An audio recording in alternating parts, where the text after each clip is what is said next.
Langit sore tampak beku.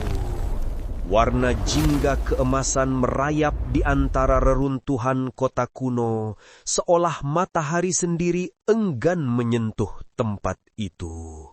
Bangunan raksasa berdiri diam, tertutup lumut dan abu waktu. Di tengah alun-alun yang sepi, berdiri sebuah patung raksasa. Wajahnya bukan wajah manusia, cantik, simetris, tapi asing. Matanya tertutup, seolah sedang bermimpi panjang selama 1000 tahun. 3 manusia muda melangkah di antara sisa-sisa peradaban alien. Mereka datang bukan untuk belajar, hanya untuk mencari sesuatu yang bisa mereka unggah di media sosial. Tawa mereka menggema di antara tiang patah dan bayangan panjang. "Hei," ujar satu di antaranya sambil menunjuk patung itu. Katanya, "Kalau berani mencium patung ini, kamu akan dapat keberuntungan." Tawa pecah, suara kamera menyala, dan pria itu yang paling nekat di antara mereka hanya tersenyum. "Kenapa tidak?" katanya. "Yang terburuk cuma debu." Dia melangkah maju.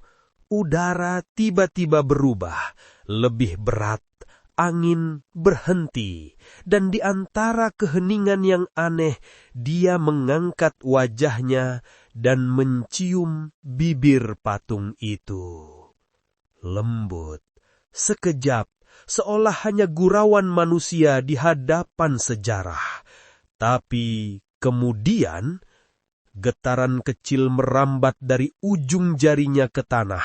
Patung itu bergetar pelan, seperti sedang menarik nafas setelah tidur ribuan tahun. Debu berterbangan, jatuh dari bahunya, dan udara di sekitar mereka tiba-tiba menjadi hangat. Teman-temannya berhenti tertawa, mata mereka membulat.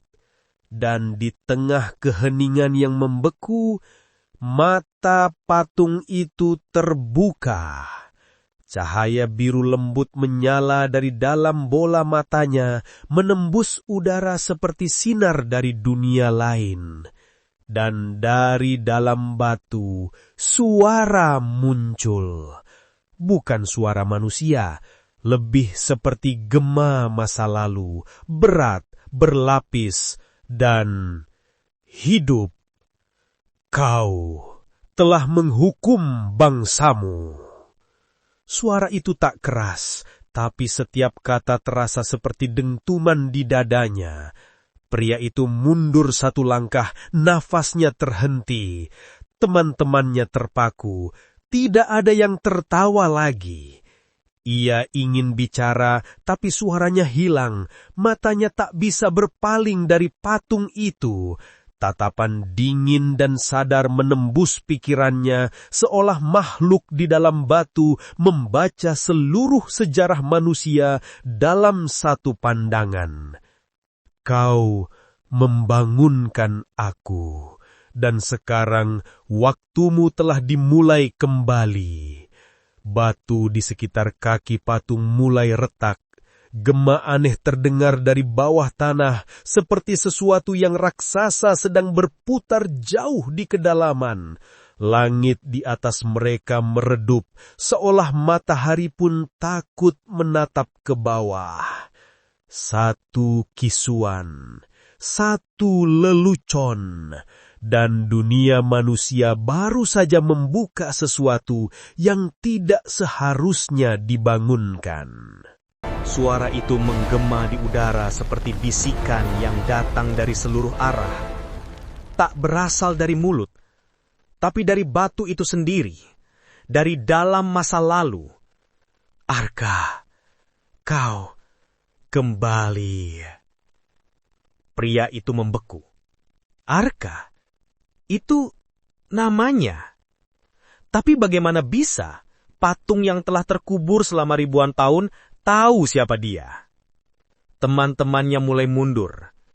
Salah satu dari mereka berbisik, suaranya bergetar. "Bro, ayo pergi. Ini bukan lagi lelucon. Namun kaki Arka terasa tertanam di tanah. Ia tidak bisa bergerak.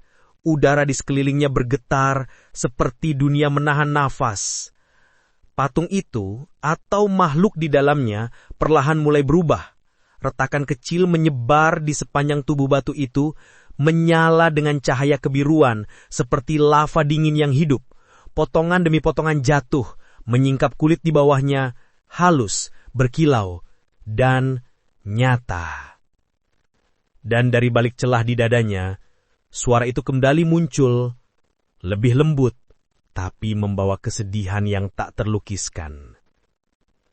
1000 tahun aku menunggu. Dan kini, manusia datang lagi. Sama, namun berbeda. Arka berbisik nyaris tanpa sadar, Aku tidak mengerti. Patung itu menunduk sedikit, mata birunya menatap lurus padanya. Tatapan itu tidak penuh amarah, tapi penuh duka. Seolah-olah ia sedang menatap wajah seseorang yang dulu pernah dicintainya dan kehilangan segalanya karenanya. Kalian melupakan kami, dan karena itu, waktu akan menuntut balas. Angin tiba-tiba bertiup deras. Dari celah tanah, muncul cahaya biru menyala, garis bercahaya yang membentuk simbol-simbol aneh di sekeliling alun-alun. Suaranya kini menggema lebih dalam, bercampur dengan raungan logam dari bawah bumi. Segel telah terbuka, dan mereka akan mendengarnya. Arka menatap tanah di bawah kakinya. Garis bercahaya itu mengalir seperti sungai listrik menuju ke langit, membentuk pola rumit di udara. Langit berubah warna, matahari seolah ditelan oleh kabut biru pekat. Teman-temannya berlari, namun Arka masih berdiri di sana, terpaku pada sosok yang kini setengah hidup, setengah batu. Apa yang terjadi? Siapa kau?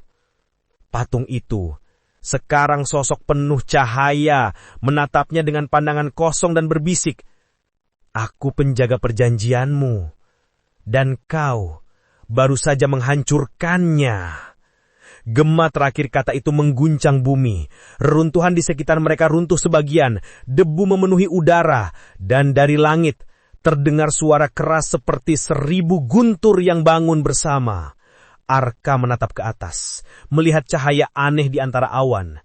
Sesuatu sedang datang. Langit berubah menjadi warna biru kehijauan yang tak alami. Garis cahaya dari tanah berputar membentuk lingkaran besar di udara, seperti mata raksasa yang perlahan terbuka. Arka menatap ke atas. Cahaya itu seperti memindai dunia. Setiap gunung, setiap laut, setiap kota, seolah diperhatikan. Apa yang kau lakukan? Bisiknya lirih. Makhluk itu, perempuan berkulit biru yang kini berdiri di depan reruntuhan patungnya, membuka matanya sepenuhnya. Cahaya di dalam pupilnya berdenyut lembut, seperti bintang yang berdetak hidup. Aku telah memanggil mereka yang pernah meninggalkan dunia ini, yang pernah disumpah tak akan kembali. Arka mundur setapak, nafasnya tersecak. Siapa mereka? Siapa kau sebenarnya? Aku adalah Sal-Anara, penjaga perjanjian antara bangsamu dan bangsaku. Udara di sekitar mereka bergetar. Angin berhembus deras membawa suara seperti jutaan bisikan yang datang dari langit. Arka merasakan telinganya berdengung. Kau tak seharusnya menyentuh segel itu, manusia. Satu sentuhanmu telah mengirim panggilan ke seluruh bintang. Langit kini dipenuhi garis-garis cahaya seperti meteor. Tapi mereka tidak jatuh. Mereka berhenti di langit, berputar lambat, seperti kapal-kapal raksasa di luar atmosfer. Salah satu temannya yang berlari tadi kini menatap dari jauh, berteriak panik. "Arka, ada sesuatu di langit. Itu bukan pesawat kita." Arka menatap ke arah suara itu, lalu kembali pada Sal-Anara. Matanya tak menunjukkan permusuhan, hanya rasa kehilangan. 1000 tahun lalu, kami meninggalkan dunia ini agar kalian bisa hidup bebas dari perang. Tapi kalian membangun monumen di atas makam kami. Dan kau telah membangunkan janji yang seharusnya tidur selamanya. Arka menunduk. Rasa bersalah menyelimuti dadanya. Aku tidak tahu, aku tidak bermaksud. Manusia jarang bermaksud, tapi akibatnya selalu datang. Getaran keras kembali mengguncang tanah. Dari celah retakan muncul semburan cahaya dan partikel logam melayang, seperti debu bintang yang hidup. Arka melindungi wajahnya, matanya memandangi kilauan itu, indah tapi menakutkan. Apa yang terjadi sekarang? Ia bertanya. Sekarang mereka datang, dan mereka tidak akan datang untuk berdamai. Cahaya di langit berubah menjadi merah, dan dari balik awan, bayangan raksasa perlahan muncul. Kapal-kapal kuno, hitam dan bersinar biru dari bawahnya. Mereka bergerak lambat, tapi pasti menuju planet ini. Langit terbakar dengan cahaya merah kebiruan. Bukan cahaya perang, tapi kebangkitan dari masa lalu.